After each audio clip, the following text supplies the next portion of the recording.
Hey guys, coming at you today with a recipe for some delicious, soft, and fudgy chocolate peanut butter brownies.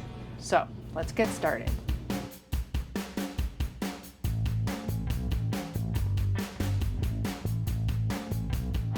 Hey everyone, welcome back. If you're new here, thanks for joining me. My name's Alycia and I'm a pastry chef with a sweet tooth, and now I own a keto gluten-free bakery where I sell these delicious chocolate peanut butter brownies. So if you want to help me have a storefront someday, make sure you subscribe to my channel, give the video a thumbs up, leave me comments, share my website and videos with all your friends and family. It all helps my channel and bakery grow and bring you new videos every Saturday. Today, a delicious peanut butter brownie. One of my favorite things, chocolate and peanut butter. I already have my brownie recipe on my YouTube. This is the only recipe that is for sale on my website that I don't have a video for. So I thought I'd bring you guys the recipe if you want to make it yourself, but it's really delicious. I had someone order a half dozen and then like not even a week later, order another dozen. So I know they were a hit. But because this is my already up there brownie recipe, I wanted to try something different. I wanted to try and see if we can make this like a box brownie mix and see how it turned out compared to the other way I make it, which is creaming the butter and sweetener together, adding the eggs, and then adding the dry ingredients. So it is a pretty simple recipe already, but if we can skip the step of creaming the butter and sweetener together, if it works just with melting the butter and adding it to our dry ingredients and the sweetener and then adding the eggs, that would be pretty cool. I've never thought to try that just because in my brain, I kind of alter recipes as I go and like spin different recipes off other recipes, and that's just the way I've done it. It's a progression and I never really tried it any other way.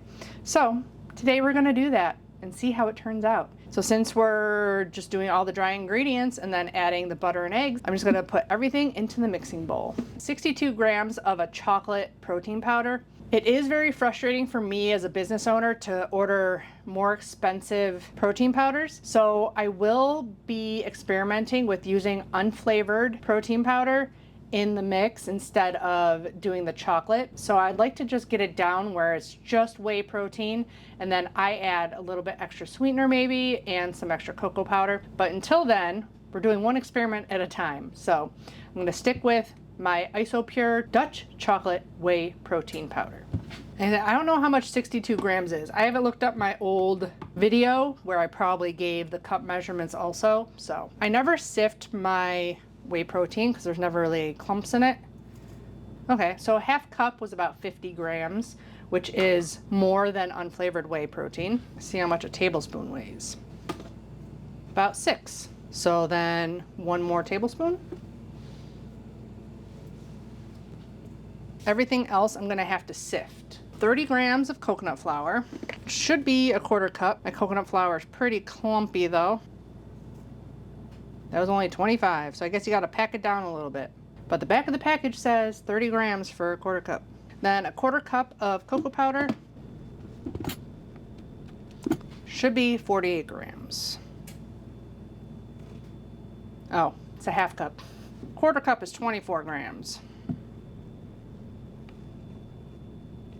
Still wasn't, but it's because it's so clumpy. That's why just weighing is so much easier. I don't want to open up another bag for 2 grams. Not even 1 gram. This needs to get washed. That's annoying. I got a different cocoa powder this time. It's a lot lighter. So I don't know if this is gonna change my brownie recipe at all. I'm gonna have to experiment with it. I did change this recipe with the xanthan gum.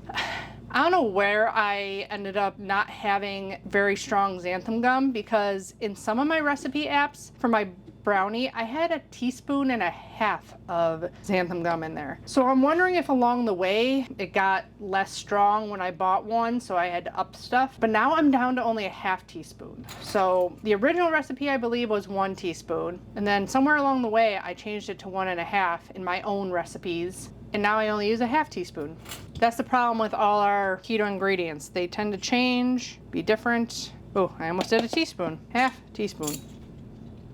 That's it for the dry ingredients. Now that was the other thing when I was thinking about this. When people say all the time, maybe you should sell the dry mix for this or for that. One reason I don't is because the cost of my ingredients are pretty much the same as the cost of your ingredients. And for the amount of packaging, the time and labor, the stickers, the time writing the recipes on the back and printing all those out, the cost would be really high because the cost of my ingredients are pretty expensive. Even just the dry ingredients, like I don't have any deals or anything. Like normal, like big companies can get 50-pound bags of flour and it cuts the cost down. I can only get my 2-pound bags from Walmart, so it doesn't cut the cost down any. Maybe in the future when I'm able to get more help with financial stuff and trying to get companies, you know, to provide me with a big thing of whey protein. You know, like I buy the same whey protein that you guys buy. So like I can't offer it to you at a cheaper price than it costs you to make it. If you get that, you know, it's a lot of work to package your own stuff and have it at a decent price for you guys to buy it. Because I don't want to gouge you guys $15 for a packet of brownie mix, you know? Forgot I gotta add the sweetener in here too, because we're not doing the normal thing. And we're gonna have to sift that also. I had also thought about changing up the recipe to try to get rid of the sugar alcohols because this brownie has 144 grams of powdered monkfruit erythritol, which that is really expensive. So I was thinking about reworking this recipe a little bit. And then it's a whole cup of allulose. And my allulose looks very strange, and it's the same company I always use. So from box to box, it changes, and it's super clumpy. It's supposed to be 160 for a cup. That was only 120. So I don't know if that's gonna change this recipe at all. I just opened it and I haven't used it for much yet. Since we're almost done here, I'm going to preheat my oven to 325. I did minus the temperature 25 degrees. I found that most of my recipes in this particular oven does better at a little bit lower of a temperature. But in your home oven, 350 should be fine. That's another problem I have with making recipes and sharing recipes with people. Everybody's kitchen and equipment and everything is all different. Oh my gosh, this is so hard. It's almost like confectioner's allulose. It's weird. It's like almost like moist. So I'm wondering if I'm like using more allulose here, or I mean, gram for gram, it should be the same, right? Even if it's more powdered. I don't know. This is the first time I've sifted it. There are some big clumps in there. That's annoying. That's the brand I always buy. I'm not gonna add that in there. Okay, mix this all together. Looks kind of like a brownie mix. Okay, now we need 2 sticks of melted butter, 4 eggs. And we're just whisking that up and then putting in the pan. I'm getting my butter, but I was thinking about it. We should probably get our peanut butter add-ins ready to go for this. You could obviously just use like, Lily's does have peanut butter chips, which I love. They're so good. I just like to snack on them. But I didn't want to be dependent on stuff that I might not be able to get. And every time I change an ingredient, I gotta change my nutrition label. So I stuck with this recipe, but you can definitely change it up to whatever you wanna use. So I made sure to figure out a recipe with Chalk Zero's white chocolate chips, which sometimes are on sale. Whenever they are, I try to stock up. You need 1.5 ounces of the white chocolate chips, 4 ounces of a natural creamy peanut butter. I love BJ's. I think their organic creamy peanut butter is like the best. It's so creamy and not tons separated. Like there's not ever a ton of oil at the top. And it's just peanuts and salt. Organic, dry roasted peanuts. And then 2 ounces of heavy cream. And then you're just gonna warm that in the microwave. You don't wanna get it too hot because it will seize on you. So I always do 50% power and keep checking on it to make sure it's not like overheating. But you do want it nice and creamy and smooth in order to spread on top of the brownies. Before I do that, I'm gonna melt my butter and get my eggs and get the pan ready to go. For the pan, I do a 9x13 and I spray it and just do the long sides. It shouldn't stick really that bad, but if you have a worn out pan, it might. So I would definitely just at least parchment the long sides of it. It's looking good. I always spray all sides though. And if you get the Reynolds sheets, they are the perfect size to fit the long ways. I get double that size in sheets.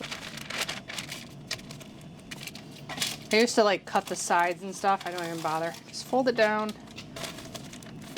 Okay, it's ready to go. I'm gonna break my 4 eggs into a container just so I don't get any shells in my brownies. And I didn't weigh any of my eggs or butter. Just like if you were at home, you wouldn't be weighing it. You'd follow the package's instructions. I just did 2 sticks of melted, I use salted butter. I'm gonna throw this in, 50% power, 30 seconds, and I'll check it and see if we need any longer. Well, that's going. Let's mix up our brownie mix. Let's see how it works. Add everything at once, right? This feels weird.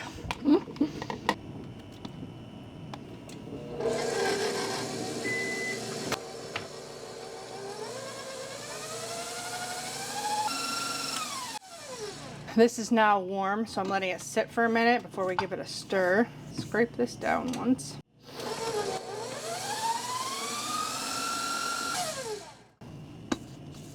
When I do it, it's much thicker normally, and it has a lot more aeration in it because of whipping the butter and sweetener together.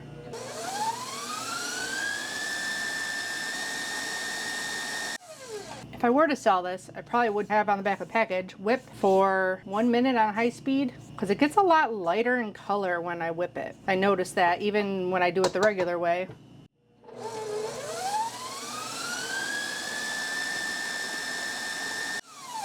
I don't know, maybe 30 seconds. Usually it's even thicker than that, so see. I feel like it can't come out wrong per se. Maybe not as thick, because there's no rising agents in this, so maybe it'll be even fudgier of a brownie. Let's see. So give this a whisk. So it's 45 seconds on 50% power. Make sure all the chocolate chips are melted. Not, we gotta put it back in. We're essentially making a white chocolate peanut butter ganache. A couple of chips in there, but they should melt with the residual heat. Put it in the pan.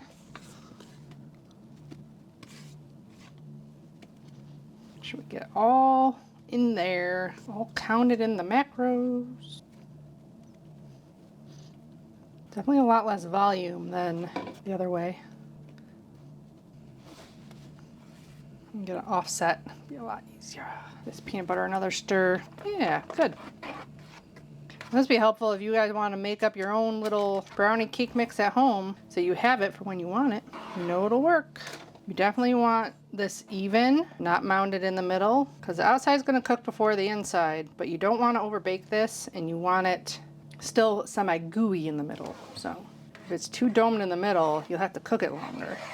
Normally I go like this, but usually my batter's a lot thicker. Pour on the peanut butter ganache. Spread it out.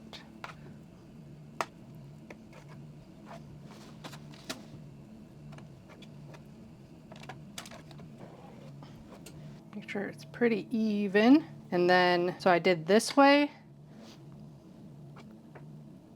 I forgot, I usually leave some batter for the top. Maybe doing it a different way would make me mess up. Oh well. So since I didn't leave batter for the top, some of the batter on top like this.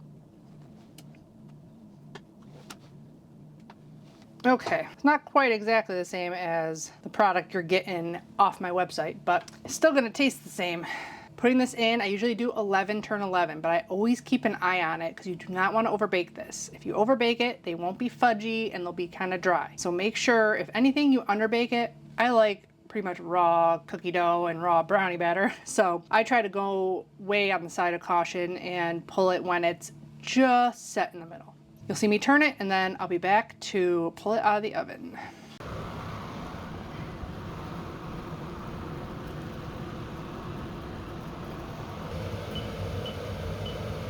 Okay, I just checked it with 2 minutes left, cooked way faster. Cooked for 18 minutes when normally it cooks for like 20.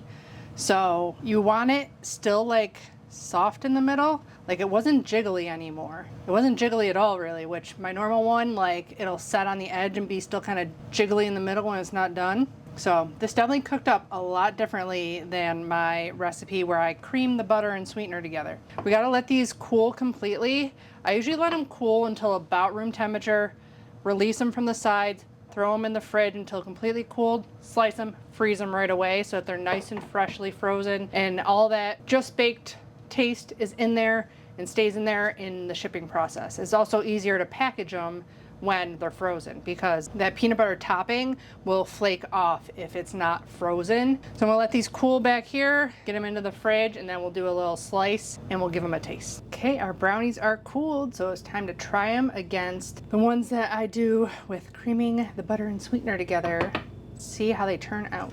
Now I do cut these into 12 and sell them like that, but they are kind of big. Like, you can definitely cut these smaller because they are decadent and chocolatey, and they are kind of high in sugar alcohols and total carbs and stuff like that. You can easily do this pan 4x4. I do it 4x3. All those box mixes, they get around with saying like only 2 grams net carbs per brownie. Well, they tell you to cut an 8x8 pan into 12. It's like this big a brownie, like tiny brownie. So a lot of them have a lot of sugar alcohols. They just tell you to cut them into smaller. So if you cut this into 16, it's kind of similar to a lot of the box mixes. You want to try not to get too much batter up on the edges because that does burn because of the allulose. That's why I also tell you not to overbake them, because allulose browns really quick, so it'll darken up these edges, which it looks like it took even less time to cook and browned faster. So another thing I just learned is that whipping your allulose makes it brown less in more time. Like, I usually bake these for 20 minutes. Wow, I'll show you when I cut into them. It's really weird. I never even would have thought that that'd be the case. I started using centimeters because it's actually easier. So 16 centimeters, and then 8 and 8. And this is where it makes it much easier, because trying to cut 8 into 3 is like a pain in the butt. So it's 21 across, so you can do 7. You see the edges? I don't know if you can see it. Like, it is definitely a lot darker than it normally is. That's so crazy. Huh, I definitely can't sell that. You can see like the dark, how light it is. Wow. Well, this is a centerpiece, so we'll do another centerpiece. It's like one is a little bit thicker than the other. Just had a visit from my boy, so him and my father-in-law are home, and my husband. So if you hear background noise, sorry. But I think I overcooked them a little bit because I did not expect them to cook so fast. But let's see how they taste compared to my other way of doing it.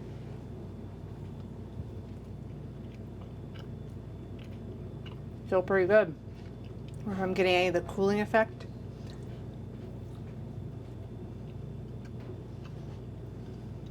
This one's much softer. Toddler stomping around. Sorry. It still tastes pretty good though. Definitely still worked. Just it browned and cooked way faster.